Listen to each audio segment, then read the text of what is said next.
we have talked about how we can use quasi-Poisson regression models to handle a situation where we have over-dispersion. Again, over-dispersion corresponds to where we have more variability in our response variable than what we would expect given our corresponding regression model. Another way to handle over-dispersion is with what's called a negative binomial regression model.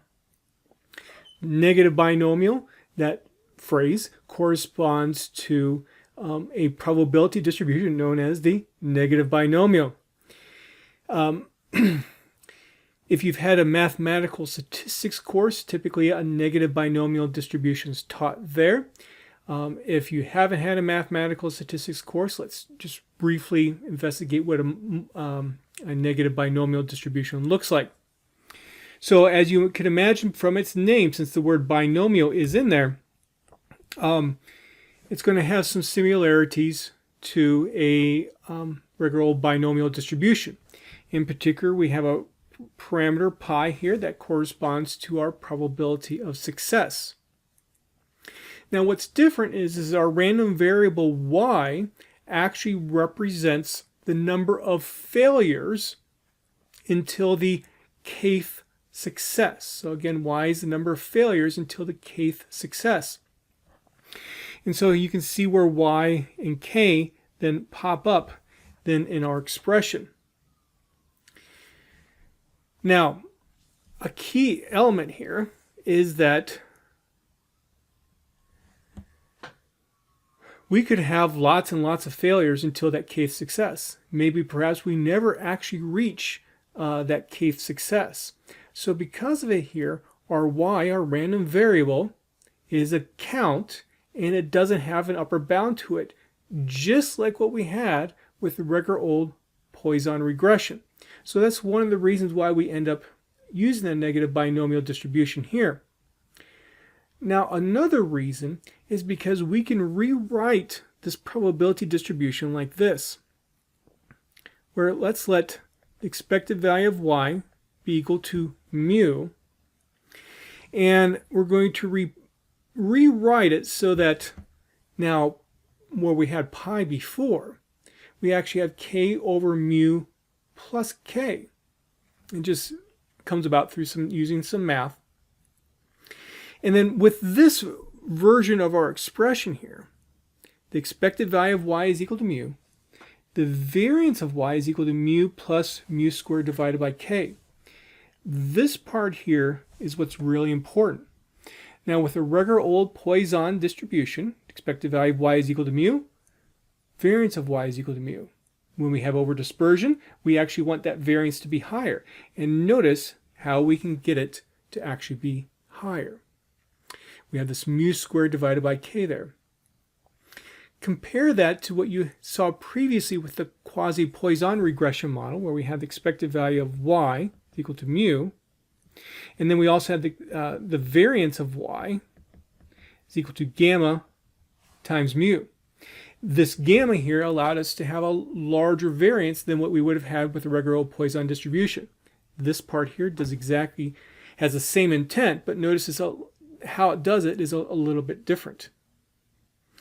Now as k, let's say, gets really, really small towards 0, note that k has to be greater than 0. As k gets small, notice it's in the denominator here. So what that means then is that this whole expression, mu squared divided by k, then is going to increase. So thus the variance of y will increase, and in other words, we have more over dispersion. As k gets big, notice again it's in the denominator, that means that mu squared divided by k value is going to get smaller, and thus we have less over dispersion. And eventually, if you keep on going until k goes to infinity, we have what we would have normally with a regular old Poisson situation. Now, this negative binomial distribution is going to actually be used in a different way than how I actually had originally presented it. We're not going to look at, let's say, the number of failures at all.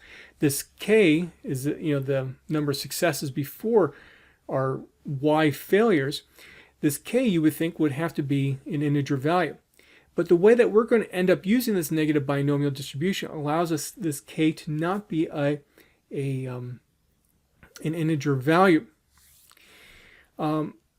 Excuse me. And so what we're going to end up doing is using maximum likelihood estimation with the help of this negative binomial distribution, where we're going to estimate our regression parameters, our betas, and we will try to estimate k as well, where it can be a non-integer value.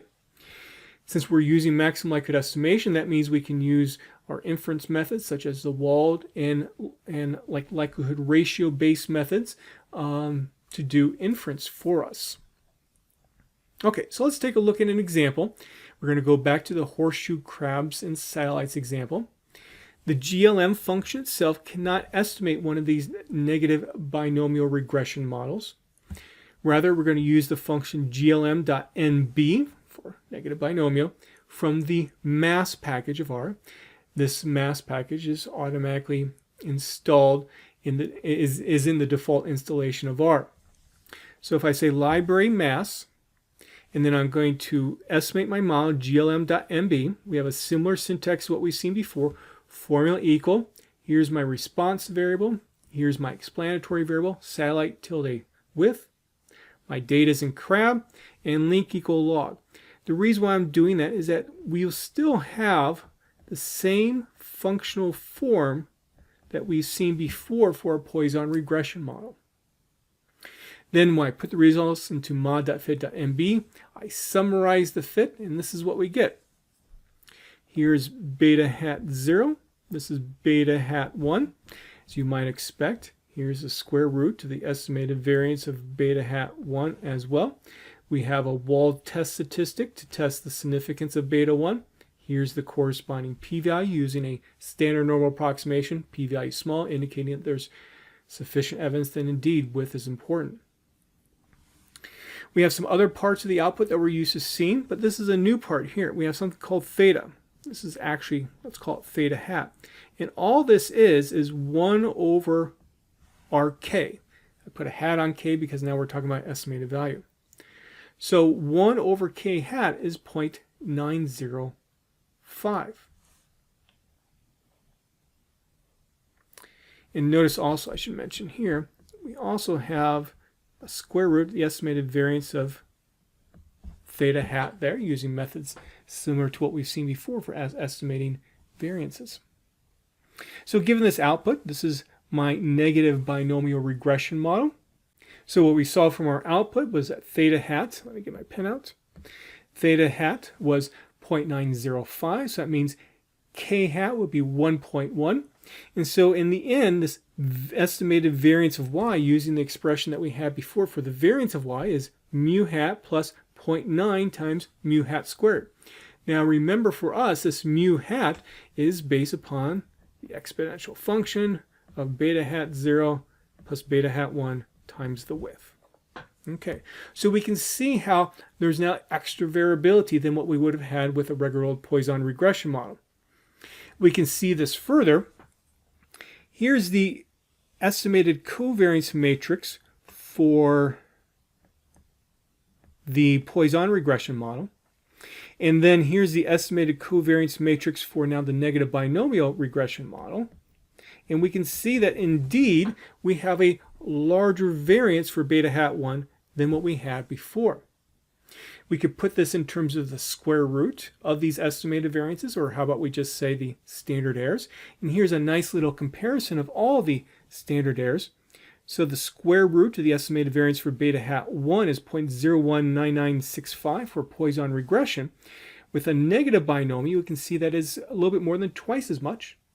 Here's also the quasi-Poisson regression model, and we get a little bit less than twice as much. So now you should be thinking about, okay, now that I have a larger variance or a larger standard error for beta hat 1, how is this going to affect my inferences? Well, in the simple case of, let's say, if I were to have a Wald confidence interval for beta 1, in my variance that I put there, or the standard error, obviously I'm going to have a larger value than if I were to use Poisson regression, so that means then the interval is going to be wider to reflect the additional uncertainty that we have for what the true value of beta 1 is because of this over-dispersion. Now we can sort of do kind of a hypothesis test to test, is there sufficient evidence to indicate that there is over-dispersion? You can think of your null hypothesis as theta is equal to 0. The alternative hypothesis, theta is, let's say, greater than 0. Notice that theta cannot actually be less than 0. And so what we could do is find the estimate for theta hat, subtract off 2 times the corresponding standard error that I pointed out to you in the output, the square root of the estimated variance of theta hat. And we can see that this value is greater than 0, so it appears that we do have sufficient evidence to indicate that there is over-dispersion. Okay. So some notes: we can use our usual functions then for likelihood ratio tests, for confidence intervals that we've done before. We can use the predict function to find confidence interval for mu as well. Just to show you how this works, I wrote a simple little function here called ci.mu, which allows me to find a confidence interval for mu itself. This just takes advantage of some of the stuff that we've done before in chapter 4. Please look at it on your own to see the details. And so when I apply this function, let's say I use ci.mu, I have a new data argument, and let's say I want to come up with a confidence interval for mu when the width is 23. mod.fit.obj corresponds to my results that I get from using then the model fitting function. And then also I can specify alpha. I put then a result called NB23, negative binomial, width is 23. I could do the same thing for the quasi-Poisson regression model and the Poisson regression model using code that we had used before to estimate these models. And then when I put this all into a nice data frame to summarize it, this is what we get. So with a regular old Poisson regression model, the 95% confidence interval is 1.33 to 1.92 for mu when width is 23. Look what happens with the negative binomial and the quasi-Poisson. We can see how they are wider to take into account this extra variability. Since I know there is this over-dispersion, using a Poisson regression model here in general, and then getting a confidence interval for mu, that true confidence level for the confidence interval is likely not 95%. Because I have this extra variability, it's going to be probably less. It will be less than that. And so with the negative binomial and the quasi-Poisson, since this allows me to take into account this variability, the true confidence level for this interval should be closer to 95%. You can also do something similar using a width of 33. You can take a look at on your own. The main thing to notice is that the confidence interval is wider with negative binomial and quasi-Poisson than what it was with Poisson. Okay. Well, what about we do a plot of the standardized residuals versus mu hat? We've seen a plot like this before with a quasi-Poisson. We saw it with a Poisson regression model. And the main thing to notice here is that for the number of points that are above 2 is much less here than what we had with a regular Poisson regression, meaning that now the model is correctly taking into account this additional variability. So now that we have these two tools, the quasi-Poisson regression model and the negative binomial, you might be wondering, well, how do I pick one, using one or the other? And there isn't necessarily a really good method. I'm going to explain shortly here kind of one method that's been proposed.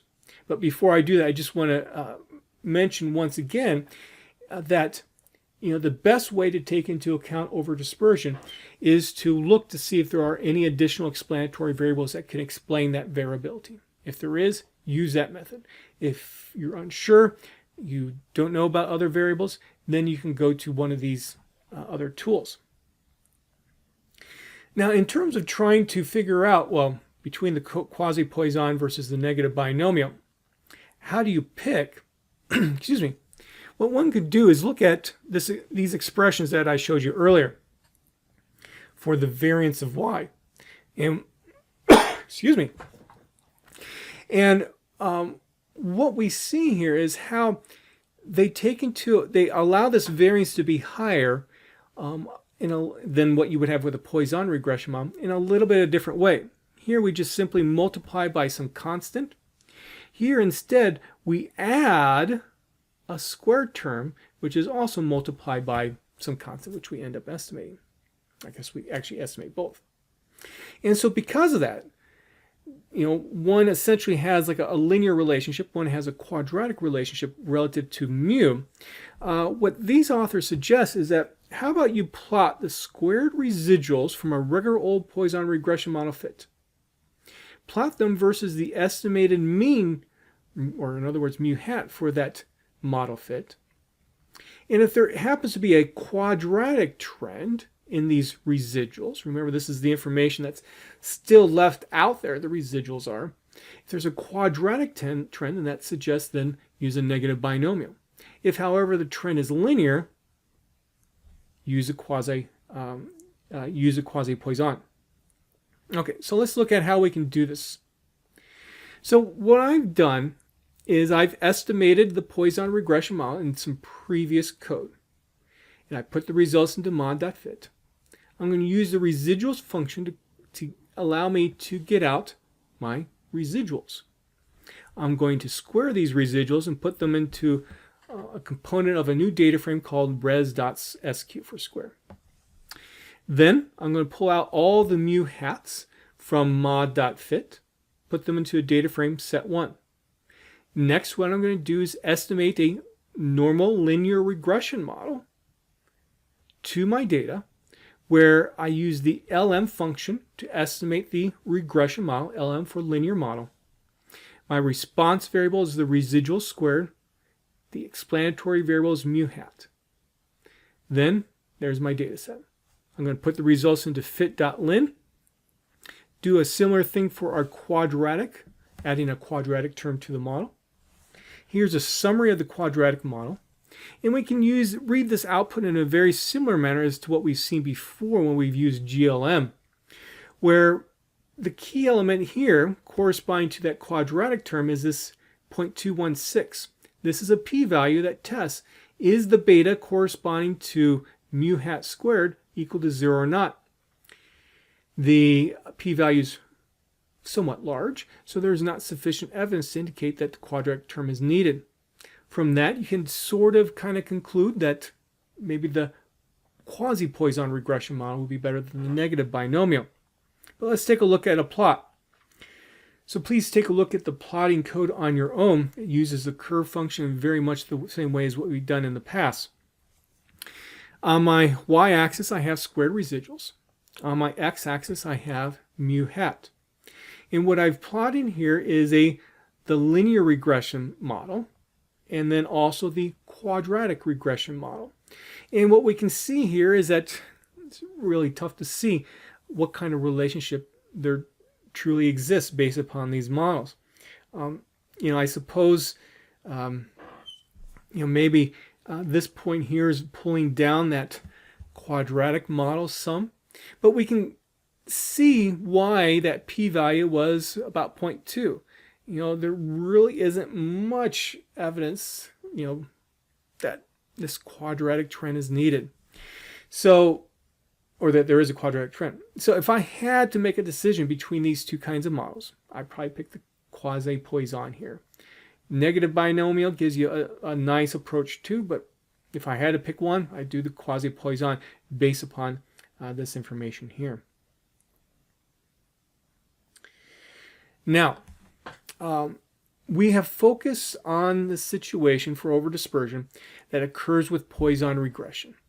Overdispersion can occur in the other situations in corresponding to Chapter 2 and Chapter 3 of my notes and also my book.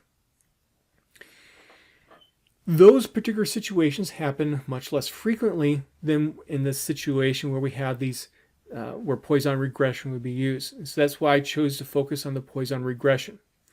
If you're interested in knowing more about these other situations, here's a little bit of details here in my notes. My book goes into a little bit of detail too.